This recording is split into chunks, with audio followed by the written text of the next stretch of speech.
Welcome friends. ரெகடி கேஸை அடுத்த எபிசோட்ல என்ன சுவாரஸ்யமான சீன்ஸ் வரப்போகுதுன்றதை பத்தி பார்க்கலாம். ஜியாவை எப்படியாவது சாப்பிட வைக்கணும் அப்படின்றதுக்காக முத்து கடையில் போய் பிரியாணி வாங்கிட்டு வந்திருக்கிறாரு. ஆனா எனக்கு ஒரு முஸ்லீம் ஃப்ரெண்ட் இருக்கிறான், அவன் வீட்டில் நோன்பு இருந்து இந்த பிரியாணி செஞ்சு கொடுத்துருக்குறாங்க அப்படின்னு போய் சொல்றாரு. இது பிரசாதம் மாதிரி, இதுக்கு முன்னாடி உட்காந்து நம்ம என்ன வேண்டிக்கிட்டாலும் நமக்கு அது நடக்கும் அப்படின்னு சொல்றாரு.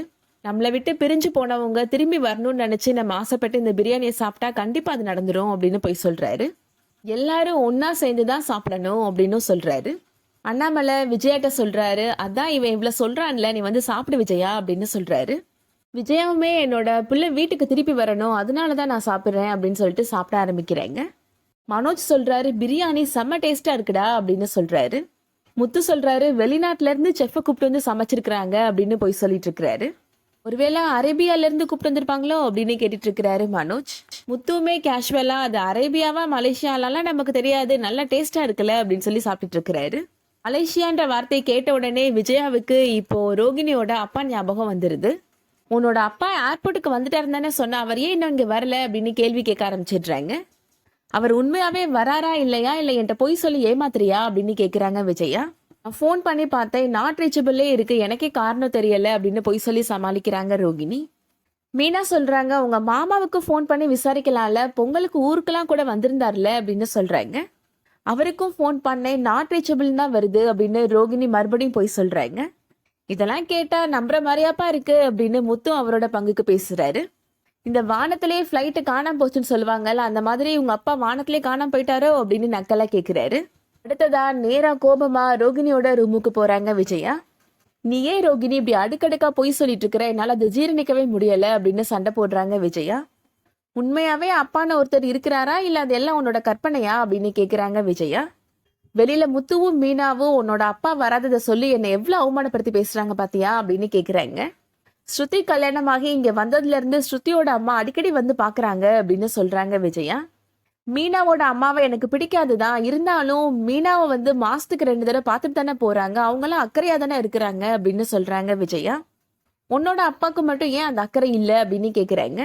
உங்க அப்பாட்ட நீ உண்மையிலே சமாதானம் ஆகிட்டியா, பேசிட்டு இருக்கிறியா, இல்ல என்கிட்ட பொய் சொல்றியா அப்படின்னு கேட்டுட்டு இருக்கிறாங்க. உன் அப்பாட்ட நீ ஃபோன் பேசி நான் பார்த்ததே இல்லையே அப்படின்னு கேக்குறாங்க. இல்லான்ட்டி அவர் ரொம்ப பிஸியா இருக்கிறாரு அப்படின்னு சொல்லி சமாளிக்கிறாங்க ரோகிணி. அவர் என்ன மலேசியா நாட்டுக்கு அதிபராவா இருக்கிறாரு அப்படின்னு கோவப்படுறாங்க விஜயா. உன்னோட அப்பா இங்க வந்தாகணும் அப்படின்னு சொல்றாங்க விஜயா. மனோஜை பத்திலாம் கூட நான் யோசிக்க மாட்டேன், அதுக்கப்புறமா இந்த வீட்டுல உனக்கு இடம் எங்க இருக்கணும்னு நான் யோசிக்க வேண்டியது இருக்கும் அப்படின்னு சொல்லிட்டு போறேங்க. ரோகிணி என்ன பண்றதுன்னே தெரியாம அழுதுட்டு இருக்கிறாங்க. இதுக்கிடையில மீனாவுக்கு கண்டிப்பா முத்து அவரோட ஃப்ரெண்டு வீட்டுல இருந்து இந்த பிரியாணி வாங்கிட்டு வந்திருக்க மாட்டாரு அப்படின்னு டவுட் வந்துருது. பொதுவா முஸ்லீம் வீட்டுல நோன்பு இருக்கிறப்ப அவங்க வீட்டுல சமைக்க மாட்டாங்கன்னு தான் நான் கேள்விப்பட்டிருக்கிறேன் அப்படின்னு சொல்றாங்க மீனா. உங்க ஃப்ரெண்டு வீட்டுல மட்டும் எப்படி சமைச்சாங்க அப்படின்னு கேள்வி மேலே கேள்வி கேட்குறாங்க. உண்மையை சொல்லுங்க, நீங்க ஏதோ மறைக்கிறீங்க அப்படின்னு கேட்குறாங்க மீனா. முத்து இப்போ மீனாட்ட உண்மையை சொல்லிடுறாரு, இது நான் கடையில இருந்து தான் வாங்கிட்டு வந்தேன் மீனா அப்படின்னு சொல்றாரு. அம்மா சாப்பிடாததுனால அப்பாவும் சாப்பிட மாட்டேன்னு சொல்லிட்டாரு, பாவம் அவர் உடம்பு சரியில்லாதவர் அப்படின்னு சொல்றாரு முத்து. உங்களுக்கு மாமா மேல அக்கறை இருக்குன்னு எனக்கு நல்லா தெரியும், ஆனா நீங்க உண்மையிலே இது உங்க அம்மா மேல இருக்க பாசத்துல தானே செஞ்சீங்க அப்படின்னு கேக்குறாங்க மீனா. 2 நாளா அத்தை சரியா சாப்பிடல, அவங்கள சாப்பிட வைக்கணும்னு தானே இந்த மாதிரிலாம் பண்ணீங்க அப்படின்னு கேக்குறாங்க. அத்தை உங்களை சாப்பிட்டியான்னு ஒரு வார்த்தை கூட கேட்டது கிடையாது, ஆனா அவங்க சாப்பிடாம இருந்தா அவங்களால தாங்கிக்க முடியல அப்படின்னு கேக்குறாங்க மீனா. முத்து சொல்றாரு, எனக்கு மொதவாய் சாப்பாடு கொடுத்தது அவங்க தானே, அவங்க சாப்பிடாம இருந்தா எப்படி அப்படின்னு சொல்லிட்டு இருக்கிறாரு. எப்படியோ எல்லாரும் சாப்பிட்டாங்க, எனக்கு சந்தோஷம்தான் அப்படின்னு சொல்றாரு முத்து. உண்மையிலே உங்களை நினைச்சா எனக்கு ரொம்ப பெருமையா இருக்குங்க அப்படின்னு சொல்லிட்டு இருக்கிறாங்க மீனா. இன்னைக்கு என்ன ரொம்ப பாராட்டிட்டு இருக்கிற அப்படின்னு கேக்குறாரு முத்து. ஏன் புருஷனை நினைச்சா எனக்கு பெருமையா இருக்கு அப்படின்னு சொல்லிட்டு இருக்கிறாங்க மீனா. இப்படி பாராட்டுறத வார்த்தையில மட்டும் சொல்லாம வேற விதமா கூட சொல்லலாம் அப்படின்னு ரொமான்டிக்கா பேசுறாரு முத்து. மீனா சொல்றாங்க, நீங்க சவாரிக்கு போகணும்னு சொன்னீங்களே, கிளம்புங்க அப்படின்னு சொல்லிட்டு முத்துவை அனுப்பி வச்சிடுறாங்க. முத்துவை நினைச்சு மனசுக்குள்ளேயே ரொம்ப சந்தோஷப்படுறாங்க. அதோட இன்னைக்கான எபிசோட் முடியுது. நாளைக்கு எபிசோட்ல பார்த்தோம் அப்படின்னா, எப்படியாவது விஜயா இனிமே அப்பா பத்தி கேட்கவே கூடாது அப்படின்னு முடிவு பண்றாங்க ரோகிணி. அவங்களோட அந்த ஃப்ராட் மாமாவை மறுபடியும் வர சொல்றாங்க.